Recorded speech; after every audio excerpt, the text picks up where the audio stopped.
One day में श्रेयस अय्यर नए captain और टी20 में शुभमन गिल।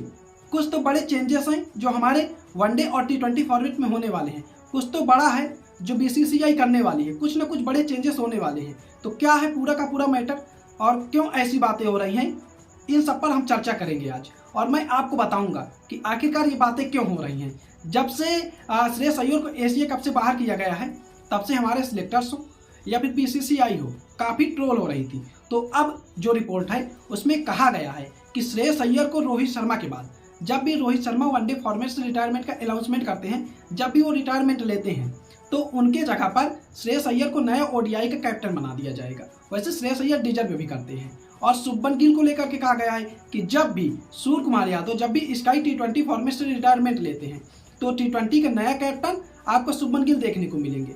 वैसे शुभमन गिल अभी तक श्रेयस अय्यर से आगे चल रहे थे, लेकिन अब श्रेयस अय्यर के साथ लेकर के भी उनको चला जा रहा है, क्योंकि उनको ऑलरेडी कैप्टनसी टेस्ट क्रिकेट में दे दी गई है। लेकिन अब कहा जा रहा है, अब बीसीसीआई का कहना है कि हम शुभमन गिल को तीनों फॉर्मेट का कैप्टन नहीं बना सकते हैं, क्योंकि हमको वर्कलोड मैनेजमेंट भी देखना है। अगर आप मान लीजिए कि टेस्ट क्रिकेट है, वनडे है, टी20 है, तो कोई बंदा आता है टेस्ट खेल करके, तो उसके बाद फिर उसको वनडे और टी20 खिलाएंगे तो थोड़ा मतलब खेलने में प्रॉब्लम होगी। तो इसी को लेकर के बीसीसीआई कह रही है कि हम तीनों फॉर्मेट में 2 कैप्टन देख रहे हैं।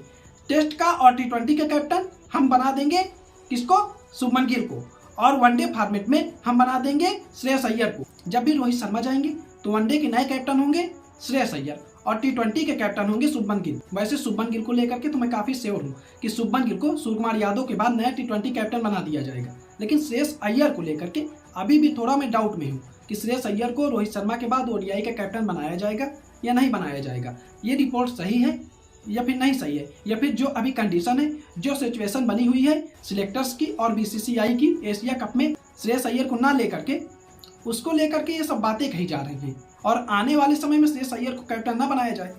वैसे ऐसा नहीं है, कैप्टन बनाया भी जा सकता है, कोई पर्सनल इशू नहीं है बीसीसीआई का श्रेयस अय्यर से, ऐसा नहीं है कि पर्सनल इशू है। और श्रेयस अय्यर ने यार बीते दिनों काफ़ी अच्छी परफॉर्मेंस भी की थी।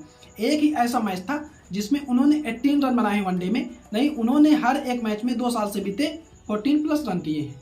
14+ रन उन्होंने किए हैं। वो मैच था जिसमें उन्होंने 18 रन बनाए थे, जब विराट कोहली बाहर होते हैं और श्रेयस अय्यर को मौका मिलता है तो उसमें वो 18 रन बनाते नहीं, यार उन्होंने 14+ रन बनाए हैं। आप सैयद मुश्ताक अली ट्रॉफी ले लीजिए, आप रणजी मैचेस ले लीजिए, टी20 में आप उनकी बैटिंग ले लीजिए, 600+ रन 175 के स्ट्राइक रेट से, उनके आसपास कोई था ही नहीं।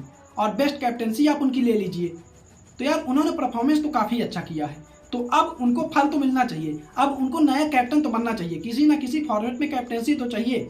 तो रोहित शर्मा के बाद उनको कैप्टन बनाया जाएगा। मैंने जैसे कहा कि कोई पर्सनल इशू या कोई पर्सनल दुश्मनी नहीं है, क्योंकि अजीत अगरकर साहब का जो कॉन्ट्रैक्ट था, सेंट्रल कॉन्ट्रैक्ट, उसको भी बीसीसीआई ने बढ़ा दिया है। अगर ऐसा कुछ होता तो उनको 2026 तक कंसीडर नहीं किया जाता। हाँ, कुछ बातें हैं, कुछ ऐसे प्लेयर हैं जिन पर काफ़ी डिस्कशन चल रहा है, इसीलिए शायद उनका सिलेक्शन नहीं हो पाया है। लेकिन आने वाले समय में उनको भी सिलेक्ट किया जाएगा। और श्रेयस अय्यर को यार सब कोई चाहता है, श्रेयस अय्यर का सिलेक्शन होगा, क्योंकि श्रेयस अय्यर को आगे आने वाले टाइम में मौका मिलना चाहिए। क्योंकि अगर हम देखें मिडल ओवर में इस समय हमारे टीम के लिए सबसे बेहतरीन प्लेयर अगर कोई है तो श्रेयस अय्यर है। बीते दिनों से आप देख लीजिए कि 4th नंबर पर हमारे पास कोई भी अच्छा बैट्समैन नहीं था, और जब से श्रेयस अय्यर ने आकर के 4th नंबर पर परफॉर्मेंस की है, एक बेहतरीन परफॉर्मेंस की है, एक लाजवाब परफॉर्मेंस की है, और जो नंबर था वनडे में उसको उन्होंने सिक्योर कर लिया है, उसको उन्होंने अपने लिए सुरक्षित कर लिया है। और टी20 में एशिया कप में यार उनका सिलेक्शन ना होना, ये थोड़ा मतलब यार गलत है और थोड़ा मतलब दुख वाली बात है। उनका सिलेक्शन यहाँ भी होना चाहिए, क्योंकि उन्होंने काफ़ी अच्छा किया था आईपीएल में। चलिए, यहाँ अगर उनको मौका नहीं दिया गया है, अब कहा जा रहा है कि रोहित शर्मा के बाद हम अगला कैप्टन वनडे में श्रेयस अय्यर को ही देखते हैं तो अच्छा होगा। और शुभमन गिल को लेकर के कहा गया है कि शुभमन गिल को हमने अभी कैप्टन तो बना रखा है टेस्ट क्रिकेट में, लेकिन जब भी सूर्य कुमार यादव टी20 से जाते हैं, जब भी वो टी20 से रिटायरमेंट लेते हैं या फिर टी20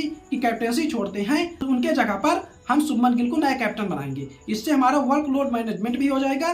टेस्ट और टी20 के कैप्टन शुभमन गिल हो जाएंगे और वनडे में एक अलग कैप्टन श्रेयस अय्यर हो जाएंगे, क्योंकि श्रेयस अय्यर एक बेहतरीन कैप्टन है। ये सब बीसीसीआई का कहना है। और जिस तरह से बीते दिनों परफॉर्मेंस रही है श्रेयस अय्यर की, वो काफ़ी अच्छी रही है। तो क्या आपको लगता है ये जो सारी बातें हैं ये सही होंगी?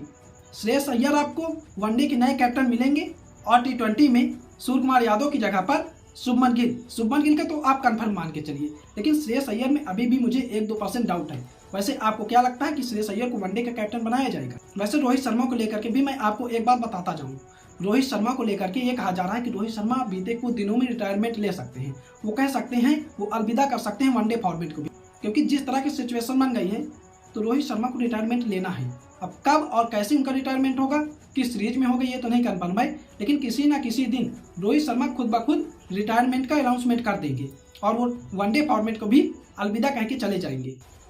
नहीं तो यार रोहित शर्मा जैसे हमको प्लेयर नहीं मिलेगा। आप कह रहे हैं वर्कलोड मैनेजमेंट, वो बंदा यार अभी तक कर ही तो रहा था, तीनों फॉर्मेट की कैप्टेंसी और बेहतरीन कैप्टेंसी कर रहा था।